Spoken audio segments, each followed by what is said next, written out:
Mirabbas müəllim, bildiyiniz kimi Vətən müharibəmiz 2020-ci il sentyabrın ayının 27-sindən başlayan və 44 günlük davam edən və hər bir günü, o 44 günü hər biri şanlı bir zəfər idi əslində.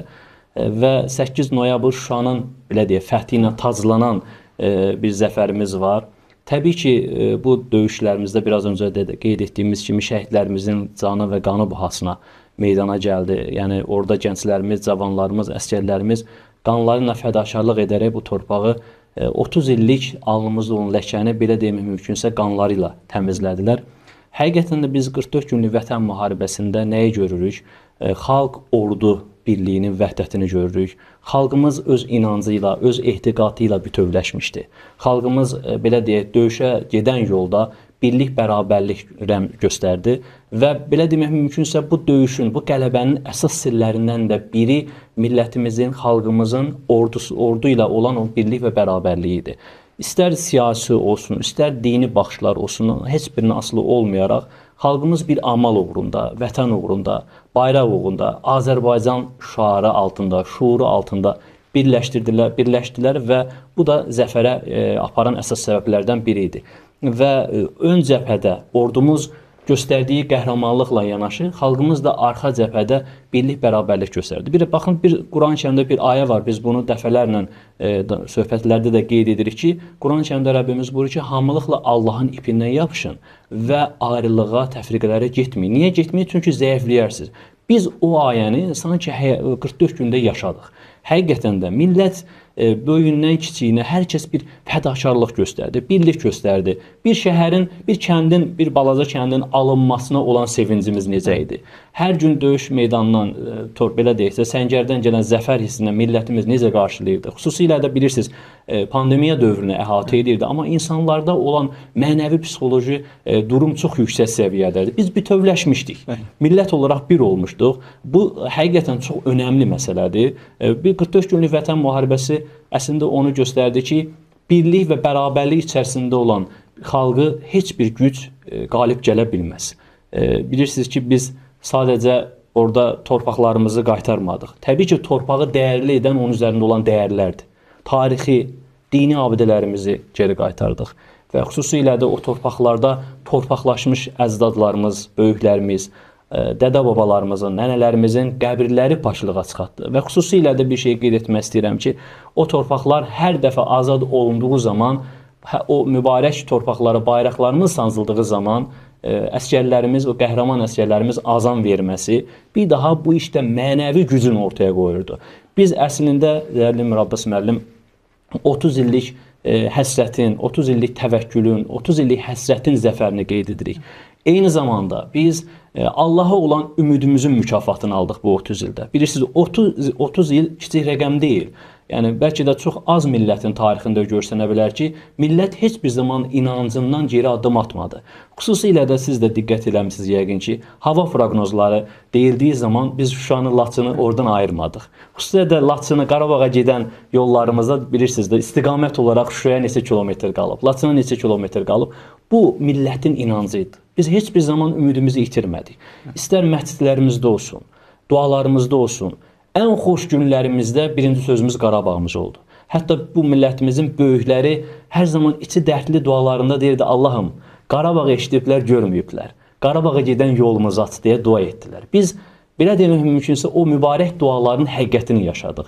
O Qarabağı görməyən gənclərimiz Qarabağı işğaldan azad etdi. Təbii ki, burada təşəkkür ordumuza, ordumuzun başında dayanan Ali Başkomandanımıza düşür ki, 30 illik həsrəti sona çatdırdı. Biz bugün həm ölkəmizdə, həm də beynəlxalq arenada artıq bir qalib xalq kimi öz sözümüzü bütün sahələrdə deyirik və buna görə Allaha nə qədər sonsuz sayda həmd və şükür etsək yenə azdır. 2 əsrdə yaşamadığımız biz zəfəri yaşadıq 44 gündə. Quran-ı Kərimdə buyurulur, Allahın köməyi və zəfər gəldiyi zaman, insanların dəstə-dəstə Allahın dininə daxil olduqlarını gördüyünüz zaman, Rəbbini tərifləyərək ona həmd et və ondan bağışlanma dilə. Rıza müəllim, 44 günlük Vətən müharibəsində silahın gücü ilə mənəviyyatın vəhdətini gördük. Siz bu haqda nə deyə bilərsiniz? Dəyərli Mirabbas müəllim, dinimizin əsas göstəricilərindən biri zəfər anlayışı necədir? Sadəcə zəfər anlayışı döyüşdə əldə edilən qələbə deyil. Zəfər anlayışı Peyğəmbərimizin hədisinə də əsaslansar, əslində nəfsi üzərində bir qələbədir.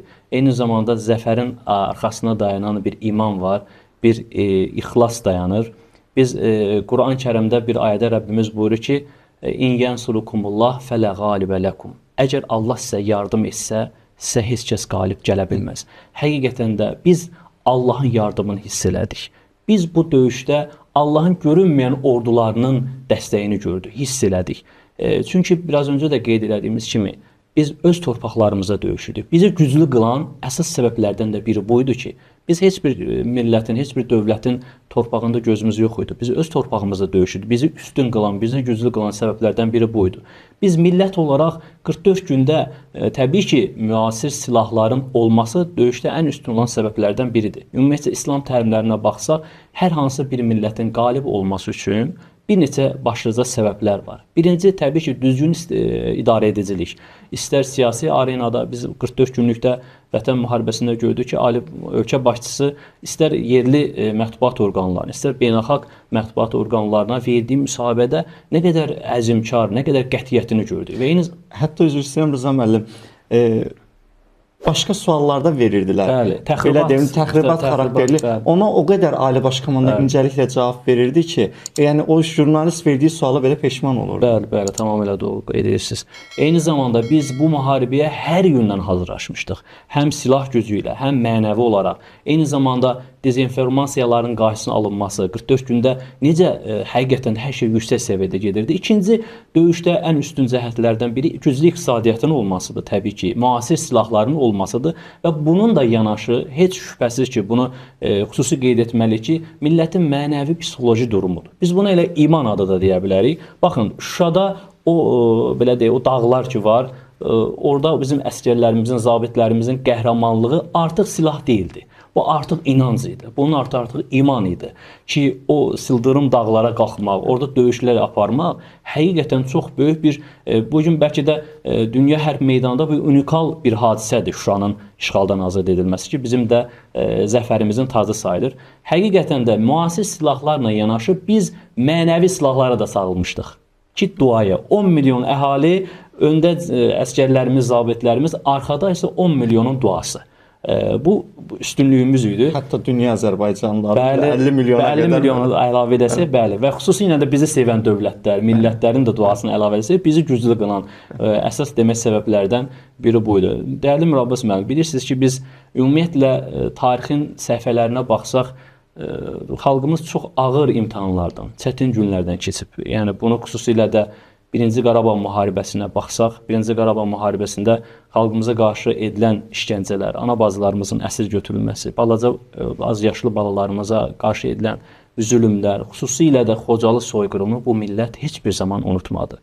Və unutmadığı əməli şəkildə göstərdiyi bu 44 günlük vətən müharibəsidir. Biraz öncə siz çox doğru qeyd elədiniz ki, bizim Səngərdən kənarda dinc əhalinin işimiz olmadı. Ölkə başçısı da qeyd eləmişdi ki, biz o Bərdəyə, bilirsiniz, Bərdədir, Gəncəyə qadağan olmuş silahlarla vurulduğu zaman ölkə başçısı da qeyd elədi ki, biz onların cavabını döyüş meydanında verəcəyik və həmd olsun Allaha ki, biz döyüş meydanında da onların cavabını verdik və bugün sizin sualınıza cavab olaraq, bunu da son olaraq demək istəyirəm ki, ölkə başçısının da qeyd etdiyi bir söz var idi ki, nə qədər müasir silahlar olursa olsun, önə gedən, döyüşə gedən, sinəsini qabağa verən əsgər idi. Bu da əslində dövlətin əsgərinə, xalqına, zabitinə verdiyi bir dəyərdir. Həmd olsun Allaha ki, biz o qisasımızı aldıq. Döyüş meydanında qisasımızı aldıq. Çünki Quran-Kərim boyu ki, qisasda həyat var. Uca Allahdan arzumuz, duamız bundan ibarətdir ki, zəfər nə qədər dəyərlidirsə, o zəfəri qoruyub saxlamaq o qədər önəmlidir. Yəni, bu zəfəri bizə daimi eləsin. Ucalan o Qarabağımızda o şanlı, üstünçülü bayrağımızı heç bir zaman o layiq olduğu yerdən aşağı endirməsin, zəfərimiz mübarək olsun inşallah. Amin. Zəfərimiz mübarək olsun. Bu zəfər bayramında sizi görmək Rıza müəllim bizim üçün çox xoş idi. Təşəkkür edirik gəldiyiniz üçün. Mən sizə təşəkkür edirəm. Çox sağ olun. Siz sağ olun. Cənab Prezidentimiz Ali Baş Komandan İlham Əliyevin sözləri ilə sizləri təbrik edirəm. Zəfər günü bizim bayramımızdır. Bu zəfər bayramıdır. Bu rəşadət bayramıdır. Bu ədalət bayramıdır. Bu milli qürur, milli ləyaqət bayramıdır. Biz öz ləyaqətimizi bərpa etdik. Bundan sonra müzəffər ölkə və qalib xalq kimi əbədi yaşayacaq. Bundan sonra Qarabağda və Zəngəzurda əbədi yaşayacaq. Zəfər bayramımız mübarək olsun. Allaha əmanət olun.